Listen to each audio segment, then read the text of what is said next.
Hi everyone, I'm Caroline. Something that makes the United States unique as a federal republic is the fact that it is broken up into separate governments called states. Each state is unique with unique histories and landscapes. Think about how diverse this country is. From the black sandy shores of Hawaii to the high mountains of Montana, down in the swampy bayou of Louisiana, up to the Arctic glaciers of Alaska, the states of this country are as diverse as the people. But how did the states come to be? Didn't we start as colonies? And how do the state governments and federal government interact? By the end of the lesson, you will be able to evaluate the state constitution's influence on the U.S. Constitution in terms of structure, principles, and purposes. Come along!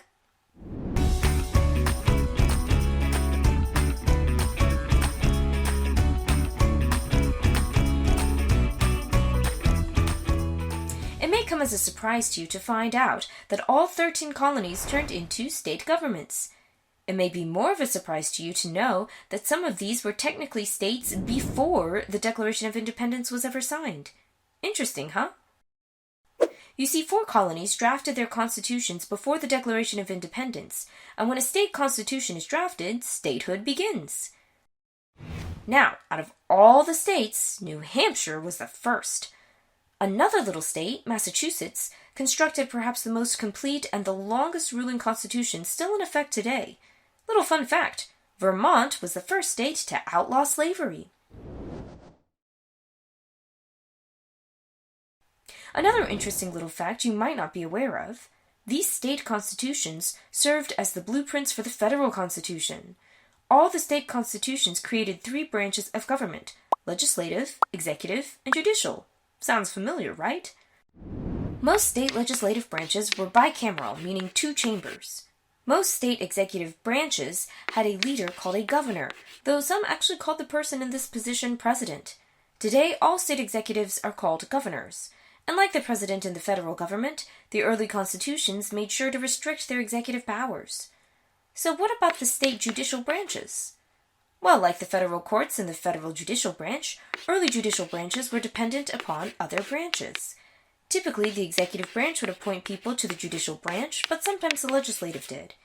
In some cases, the legislative and executive branch both appointed people to the judicial branch. It was a real toss of the dice. Now, all the state governments considered the legislative branch to be the most important branch. It was given the power of the purse, or the power to tax and spend money. The legislative branch was elected through direct elections rather than through appointments or some other kind of indirect election. Most state constitutions also contained a Bill of Rights, sometimes called the Declaration of Rights. Some state constitutions still have these inside of them. Declarations of rights included things such as free press, free speech, and legal rights such as a right to a jury, attorney, and the right to remain silent. And of course, as all you brilliant students know, these key rights became essential in ratifying the U.S. Constitution. Make sure your hard hat is on because I'm going to throw some tough questions at your head in this Show What You Know. How many branches of government do all state constitutions create?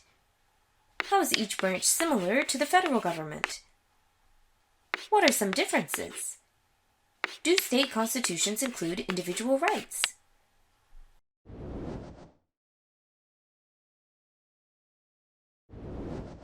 So that's how the state constitutions were constructed, but we just looked at the blueprints. If we were looking at the blueprints of a house, we wouldn't be able to see the wallpaper, the furniture choice, the dining table. So let's look at all those parts, the principles inside of those constitutions, and see how the states continued to influence the federal government's constitution. First off, one of the main points of these constitutions was to establish the rule of law. John Adams said that a republic is an empire of laws, not men. Well said, Mr. Adams. Another important goal of these state constitutions was to make each state an actual state ruled by its people. In other words, to establish each state's popular sovereignty. And each state republic is constructed to offer more direct representation. Actually, some states had elections not just for their legislative branch, but for their judicial and executive branches as well. Today, many state constitutions have fully popular elections for all branches, including for judges. State constitutions also guarantee local governments. The next facet of these constitutions was federalism.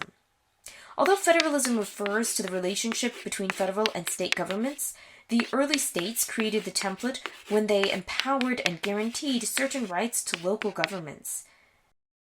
These constitutions to this day continue to have a number of checks and balances. The separation of powers, which includes the almighty veto, helped to check the other branches. In fact, most early constitutions prevent judicial review.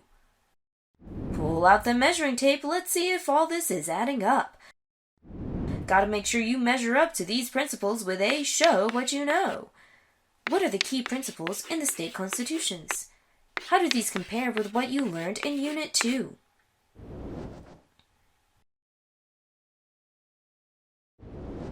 So we have the blueprints, we have the furniture, and what goes inside the house.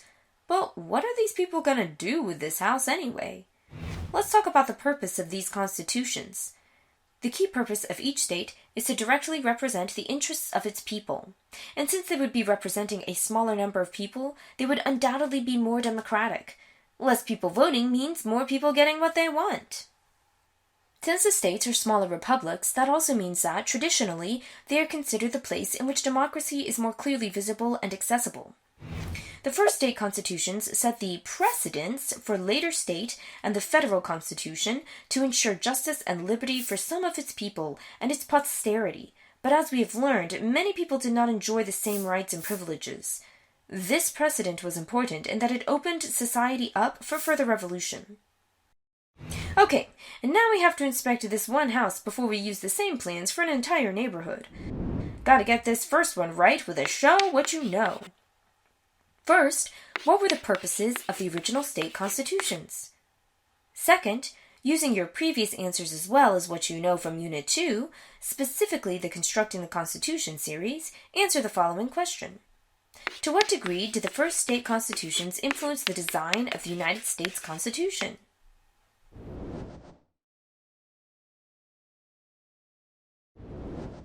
Recap! The state constitutions were the first constitutions in the nation to create republican governments. These constitutions were the blueprints for the federal constitution because they created 3 co-equal branches and established the key purpose of American government. In the next lesson, we will explore modern state and legislative and executive branches, but that's all for us today. Farewell, and as always, remember to vote, debate, and participate. Hey, hey.